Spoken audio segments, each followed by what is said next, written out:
2021년 7월 25일 유년부 예배를 시작하도록 하겠습니다. 우리 다 같이 우리의 신앙을 사도신경으로 고백해 보도록 하겠습니다. 전능하사 천지를 만드신 하나님 아버지를 내가 믿사오며 그 외아들 우리 주 예수 그리스도를 믿사오니 이는 성령으로 잉태하사 동정녀 마리아에게 나시고 본디오 빌라도에게 고난을 받으사 십자가에 못 박혀 죽으시고 장사한 지 사흘 만에 죽은 자 가운데서 다시 살아나시며 하늘에 오르사 전능하신 하나님 우편에 앉아 계시다가 저리로서 산 자와 죽은 자를 심판하러 오시리라. 성령을 믿사오며 거룩한 공회와 성도와 서로 교통하는 것과 죄를 사하여 주시는 것과 몸이 다시 사는 것과 영원히 사는 것을 믿사옵나이다. 아멘. 우리 이 시간 다 같이 기도하도록 하겠습니다. 눈 감고 손 모으고 기도하겠습니다. 사랑과 은혜가 많으신 하나님 아버지, 오늘도 이렇게 예배를 드릴 수 있게 해주심에 참 감사합니다. 하나님, 우리가 비록 같은 자리에 모여서 함께 예배를 드리지는 못하지만 어느 상황에 있건 어느 자리에서든 하나님께 온전히 우리의 모든 마음을 다하여서 예배를 드릴 수 있도록 성령님께서 예배를 드리는 모든 유년부 지체들 가운데 함께하여 주셔서 성령의 충만함으로 우리가 온전히 예배를 드릴 수 있도록 하나님께서 인도해 주세요. 하나님, 날이 참 덥습니다. 그리고 요새 또 코로나 확진자들이 많이 늘고 있습니다. 이 시기 가운데 고통받고 있는 사람들을 하나님께서 기억하여 주셔서 하나님의 사랑과 하나님의 은혜와 하나님의 인도하심이 이 시기 가운데 힘들어하고 고통받고 있는 사람들에게 충만히 임하여 줄 수 있도록 인도해 주세요. 특별히 우리 친구들 가운데 예배를 드리는데 어려움을 겪고 있는 친구들이 있다면 하나님께서 그 친구들에게 도움의 손길을 내어주셔서 하나님, 우리 친구들이 이 시기 가운데서도 온전히 예배를 드리며 하나님에 대한 신앙이 믿음이 더욱더 커질 수 있도록 하나님께서 인도해 주세요. 하나님, 오늘 있을 예배도 하나님께서 함께 해주실 줄 믿사오며 이 모든 말씀 예수님의 이름으로 기도하였습니다. 아멘. 하나님께서 우리에게 주신 말씀은 사도행전 16장 11절에서 15절까지의 말씀입니다. 사도행전 16장 11절에 사도행전 16장 11절에서 15절까지의 말씀입니다. 목사님이 성경 말씀 읽도록 하겠습니다. 우리가 드로아에서 배로 떠나 사모드라게로 직행하여 이튿날 네아폴리로 가고 거기서 빌립보에 이르니 이는 마게도냐 지방의 첫 성이요 또 로마의 식민지라 이 성에서 수일을 유하다가 안식일에 우리가 기도할 곳이 있을까 하여 문밖 강가에 나가 거기 앉아서 모인 여자들에게 말하는데 두아디라시에 있는 자색 옷감 장사로서 하나님을 섬기는 루디아라는 한 여자가 말을 듣고 있을 때 주께서 그 마음을 열어 바울의 말을 따르게 하신지라 그와 그 집이 다 세례를 받고 우리에게 청하여 이르되 만일 나를 주 믿는 자로 알거든 내 집에 들어와 유하라 하고 강권하여 머물게 하니라. 아멘. 성김의 제자 루디아. 유년부 여러분 안녕하세요. 여러분 한 주간 잘 지냈나요? 목사님은 한 주간 좀 많이 더워서 힘들게 보냈던 것 같아요. 여러분들은 어떻게 지냈나요? 부디 목사님이 바라는 거는 여러분들 더위 먹지 말고 또 코로나로부터도 안전하게 잘 지내기를 목사님이 바라도록 하겠습니다. 오늘 말씀을 한번 들어보도록 할게요. 우리 그 전에 지난주 말씀을 한번 복습해 보도록 할까요? 우리 지난주에 바울이 에베소 교회 장로들에게 마지막 고별 설교라는 장면을 우리가 살펴봤어요. 그런데 그때 바울이 설교하면서 이 에베소 교회 사람들이 바울의 세 가지 행동들을 잘 기억하라고 했었는데요. 어떤 것인지 잘 기억나나요? 첫 번째 뭐였죠? 바울이 어떠한 고난이나 역경에도 좌절하지 않고 복음을 전했다는 것이 첫 번째였어요. 그리고 두 번째, 바울이 언제나 어디서나 복음을 전했다는 이야기였어요. 그리고 세 번째, 바울이 차별하지 않고 복음을 전했다는 것이었어요. 그런데 바울이 이렇게 복음을 전할 수 있었던 이유가 무엇이었죠? 바울이 그리스도를 본받았기 때문이에요.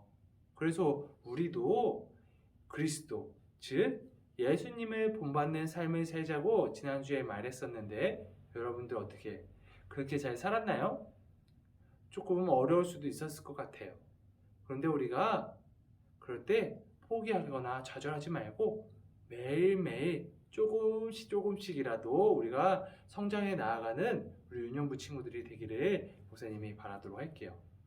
오늘 말씀을 한번 들어보도록 하겠습니다. 여러분들 얼마 전에 올림픽이 개막된 거 아시나요? 여러분 어떤 친구들은 본 친구들도 있을 텐데 너무 늦어서 못 본 친구들도 있었을 거예요. 그런데 이 올림픽이 있으면 목사님은 궁금한 것들이 있었어요. 이 세계 각지에서 수만 명의 사람들이 올림픽 경기를 하기 위해서 그 나라에 올해 같은 경우는 도쿄죠. 도쿄에 가게 되었는데 그 많은 사람들이 지낼 수 있는 이제 숙소라든지 음식들이라든지 아니면 입을 옷들이라든지 이런 것들을 도쿄에서 다 지불한다고 하면 그 나라, 그 도시에서 지불한다고 하면 너무 많은 액수이지 않을까라는 생각이 들었어요. 그런데 한번 살펴보니까 이것들에 대해서 이 나라뿐만이 아니라 여러 기업들에서 이 올림픽을 후원한다고 해요. 그래서 이 나라의 한 나라에서만 그것을 지불하는 것이 아니라 여러 기업들이 같이 후원하면서 필요한 것들을 나눈다고 해요. 그런데 이러한 모습들이 우리 초대교회 그리고 현재까지 우리 교회들에서도 이러한 모습들이 보인다고 해요. 과연 어떤 것들인지 목사님이랑 살펴보도록 할게요. 바울이 어느 날 빌립보라는 지역에 가게 되었어요. 그런데 이 빌립보 지역은 안타깝게도 아직 예수님을 믿는 사람들이 없었어요. 그런데 이 빌립보 지역에는 그래도 예수님에 대해서는 잘 모르지만 구약의 하나님에 대해서는 아는 사람들이 조금은 있었어요. 이런 지역에 바울이 말씀을 전하러 예수님을 전하러 가게 되었어요. 이렇게 바울이 이 지역에 가게 되었는데 바울이 안식일이 되어서 기도하기 위해서 집을 나왔어요. 그런데 안타깝게도 이 지역에서는 회당이 있는 것도 아니었고 당연히 교회가 있는 것도 아니었어요. 그래서 한적한 곳에 가서 바울이 기도하기 위해서 한적한 곳으로 가게 되었어요. 그 한적한 곳이 바로 강가였어요. 그런데 이 강가에 가니까 어느 여인들이 이 강가에 나와 있었어요. 여러분, 바울이 이 사람들을 보고 그냥 지나쳤을까요? 아니었어요. 여러분, 지난주에도 말했다시피 바울은 어떠한 역경이나 고난에서도 말씀을 전했고 그리고 언제나 어디서나 말씀을 전했어요. 그리고 사람들을 차별하지 않고 말씀을 전했어요. 이런 바울이었기 때문에 이 바울은 이 여인들, 비록 강가였고 당시에 대접받지 못하는 여인들이었지만 이 사람들에게 말씀을 전했어요. 그런데 이 여인들 중에 루디아라는 여인이 있었어요. 여러분 누구라고요? 루디아라는 여인이었어요. 근데 이 여인은 예수님에 대해서는 잘 모르지만 그래도 하나님에 대해서는 알고 하나님을 섬기는 사람이었어요. 그런데 하나님께서 이 루디아라는 사람의 마음문을 열어주었어요. 그래서 바울이 전하는 복음을 이 루디아가 받아들이게 되었어요. 그리고 예수님을 믿게 되었어요. 그런데 이 루디아라는 사람이 믿는 것에서 멈춘 것이 아니었어요. 믿기만 하고 멈춘 것이 아니라 바울을 섬기기 시작했어요. 이 루디아라는 사람은 자색 옷감 장수였어요. 이 자색 옷감 장수라는 게 어떤 걸 의미하냐면 당시에 자색 옷은 부유한 사람들이 입는 옷이었어요. 비싼 옷감이었어요. 그렇기 때문에 우리가 예상할 수 있는 것은 이 루디아라는 사람도 어느 정도 잘 사는 사람이었을 거예요. 그러다 보니 이 루디아라는 사람은 섬김을 받는 것에 더 익숙하지 않았을까 싶어요. 그런데 이 루디아라는 사람이 예수님을 믿게 되니까 바울을 섬기는 사람이 되었어요. 그래서 바울을 집으로 초청해서 잘 섬겼고 심지어 바울이 나중에 말씀을 전하다가 억울하게 감옥에 들어갔다가 풀려나게 되었을 때도 바울을 다시 불러서 잘 섬기게 되었어요. 그리고 성경학자들에 의하면 이 루디아가 빌립보 교회라는 곳이 초반에 생기게 된 중요한 역할을 이 루디아가 했다고 해요. 이렇듯 루디아는 예수님의 믿음으로 이전에 섬김을 받았던 삶에서 이제는 남을 섬기는, 그리고 남뿐만이 아니라 하나님을 섬기는 그런 삶을 살게 되었어요. 여러분, 우리는 어떠한 믿음의 삶을 살고 있을까요? 우리는 교회에 와서 남들의 섬김을 받는 것에 익숙하지는 않나요?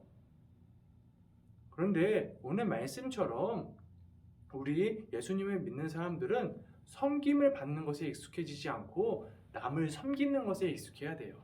왜냐하면 예수님께서 그렇게 하셨기 때문이에요. 예수님이 이 땅에 오신 것을 섬김을 받으려 함이 아니라 도리어 남들을 섬기기 위해서 이 땅에 오셨다고 하셨어요. 우리가 지난주 말씀처럼 예수님을 본받기를 원한다면 우리는 섬김을 받는 것이 익숙해지는 것이 아니라 남들을 섬기는 것에 익숙해져야 해요. 그리고 남들뿐만이 아니라 한 단계 더 나아가서 우리는 하나님을 잘 섬겨야 돼요. 그렇다면 하나님을 잘 섬기는 방법이 무엇이 있을까요? 여러 가지 방법들도 있겠지만 목사님은 우리가 열심히 예배를 드리는 것이 바로 하나님을 잘 섬기는 방법이라고 생각해요. 그리고 하나님께서 우리를 사랑하신 것처럼 예수님께서 우리를 잘 섬기신 것처럼 우리도 우리 주변의 이웃을 섬겨야 돼요. 우리 그렇게 믿음 생활을 잘 할 수 있는 우리 유년부 친구들이 되기를 목사님이 간절히 바라도록 하겠습니다. 우리 같이 기도하겠습니다. 사랑과 은혜가 많으신 하나님 아버지 참 감사합니다. 오늘 우리가 들은 말씀처럼 우리가 섬김을 받는 것에 익숙하는 것이 아니라 남들을 잘 섬기는 우리 유년부 친구들이 될 수 있도록 하나님께서 인도해 주세요. 이 모든 말씀 예수님의 이름으로 기도했습니다. 아멘.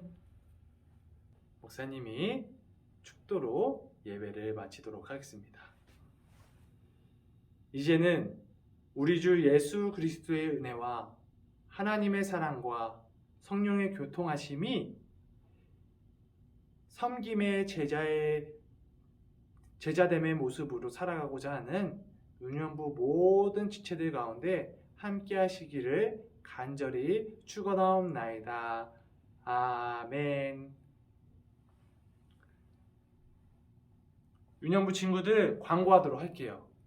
아쉽게 우리 교회들의 코로나로 인해서 우리 교회들이 당분간 비대면 예배를 드리게 되었는데 그 기간이 조금 더 연장되었어요. 그래서 다음 주에도 우리가 이렇게 비대면으로 예배를 드리게 되었는데 우리 친구들 너무 속상해하지 말고 집에서 예배를 잘 드리고 우리 친구들 말씀대로 잘 살아가는 우리 유년부 친구들이 되기를 목사님이 간절히 바라도록 할게요. 우리 친구들 다음 주에도 건강한 모습으로 봤으면 좋겠어요. 안녕!